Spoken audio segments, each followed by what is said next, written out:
low self-esteem affects your body image, right? And your self-care, right?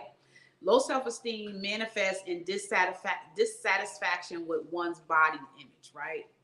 How many of y'all have gone through that moment where you felt like your body is not shaped like something, like somebody else's body, or you start to feel like, you know what, I'm short and she's tall, and everybody, you know, I'm having problems with walking out the house because I have short feet and they may have long feet, or they may be light skinned and I'm dark skinned, right? It's crazy the things that we say to ourselves based on, you know, I remember one time when I was really battling low self-esteem, and I was looking at even skin complexion and looking at the type of skin. And like, and some things I wouldn't even verbalize because, and I know, don't be looking at me like, oh, I don't do that, because we all have done it. We have all looked at somebody else, whether it was their skin, their height, and said in our head, whether we said it internally or whether we verbally expressed it, where we looked at them and saw them being either better or less than. We all have been through that point, right? So one of the things that I realized is that I had to start accepting my body for what it was, right? I know that I'm 5'1", and I know that, you know, and I always say I'm not short. The Lord has allowed only a little bit of me to be manifested in the earth realm, and you have to go in the spirit to see the rest. I always say that, but the reality is that I had to develop confidence in my body just the way it was. You know, I would see people and they were getting these BBLs and their body looked like perfect. Like, you look on TikTok and Instagram, you're like, dang, their body look banging. And I had to realize that, yeah, you can go down that same road, and you can spend all this money on trying to make yourself look a certain way to be appealing to who? To be appealing to somebody who probably ain't even gonna put that much emphasis on it as you do. And I had to find the beauty. I had to find the beauty in what made up who I am, right? Which is why I told y'all I had did a thing, and I had to figure out what are the things that make up the qualities of who I am. What makes me different from somebody else? Not better than or less than, but what makes me different. And why I wanted to know that is so that I can be able to use those as affirmations whenever I'm faced, right, with those insecurities of how I'm not good enough or not worthy enough when I'm in the midst of different things, because my lane that God has me in is specifically cut out for me. That means I am a perfect fit for the destiny that God has for me, right?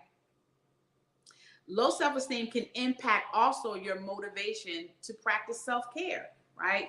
Leading to neglect of physical and mental well-being. Last week, I had been doing this thing, hashtag be good to myself. And I said to myself, you know what? I'm going to the spa, right? I'm going to the spa and I'm going to be good to myself, right?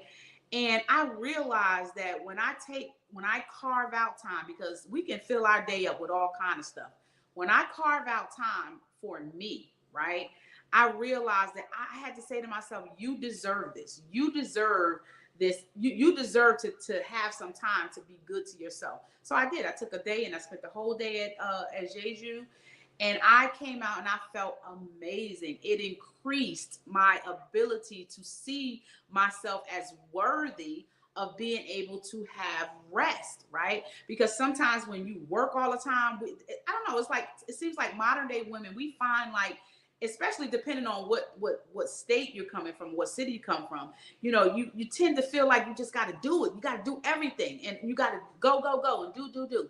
And what happens is your body starts to burn out. You start to age, you start to get stressed. And our bodies were not meant to carry stress the way we are carrying stress in today's modern world, because we are always looking to do the next and be the next best thing, instead of slowing down and operating in the area and in the lane that God has called us to, because he's graced us for that thing, right? And we are equipped to function the way he created us to function.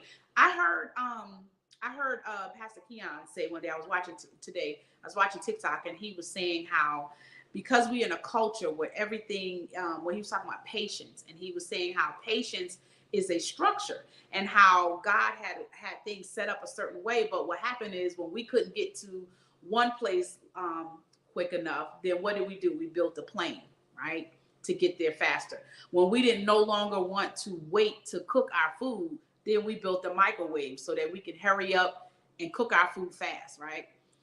And I thought about that, and I was like, wow. And then he mentioned about Abraham and Sarah and Hagar and Ishmael. And he said, when we wanted to be impatient and not wait on God in our relationships, he said, then we created an open door for for Ishmael to be in our life. And sometimes that's what happens when we have low self-esteem. And this is something I was just pondering on today, which led me to even talk about this, is when we're impatient with the process that God has for us, we wind up accepting anything, right?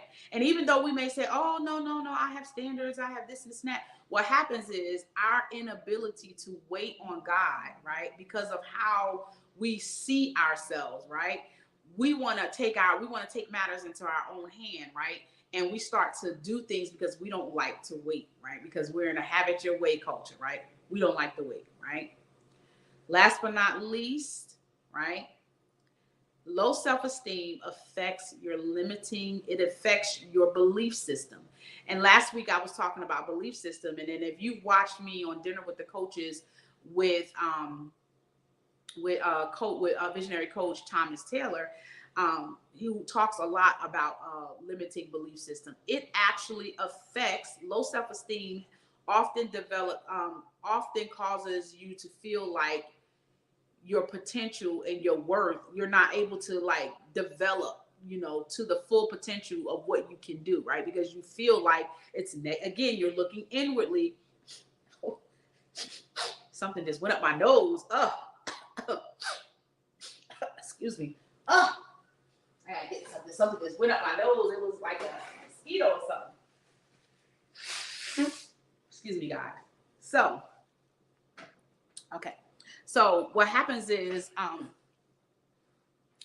these belief systems can hold you back from like pursuing opportunities and exploring new experiences. And what do I mean by that? Meaning that somebody can come up to you and say, hey man, I have an opportunity that I want to share with you that's going to help your life, your business. And because you're looking at your inability to function in a certain way, it affects how you pursue that particular opportunity. Some people won't even do it because they're fearful they're not going to be good enough. They're fearful they're not going to be impactful. They're fearful that they're not going to probably make as much money as this person. They're fearful that they may not be as good, right? So it affects your belief system. You begin to, again, turn your negative emotions inwardly, right? Because your emotions are inwardly, right? You start to tell yourself that you're incapable, right? Verbally or internally. You start to say that, you start to think, that you're not good enough to accomplish whatever it is that you feel like that you desire to do. And so what I'm going to do is I'm going to take a quick break, and I'm going to clean up this mosquito that just flew up my nose. And when I come back, we're going to go over how to get through. And we're going to talk about that in the next segment. We're going to talk about image, right? Because your self-image affects, right, how you see yourself. In your self-image affects how you see all of those things that we discussed. And we're going to go into scripture and see how God in the beginning was intentional about how our image, how we're made in the image and the likeness of God. And I'm going to give you some key points on how you can overcome some of these limiting beliefs, inability to make decisions, your mental health, your body image. I'm going to show you how to perform better, how to achieve some of the goals that you may want to achieve in your life and in your business. I'm going to talk about how you can have a better relationship and how you can increase your emotional well-being. We'll be right back. I'll see you guys. Make sure you go get your coffees. Call up your girlfriends and tell them Sisterhood check-in is on the air, and engage. Put it in the comments. Let me know where you're watching from, and engage with me and let me know what are some areas in your life that you have challenges with when you have dealt with or is dealing with low self-esteem. We'll be right back after this.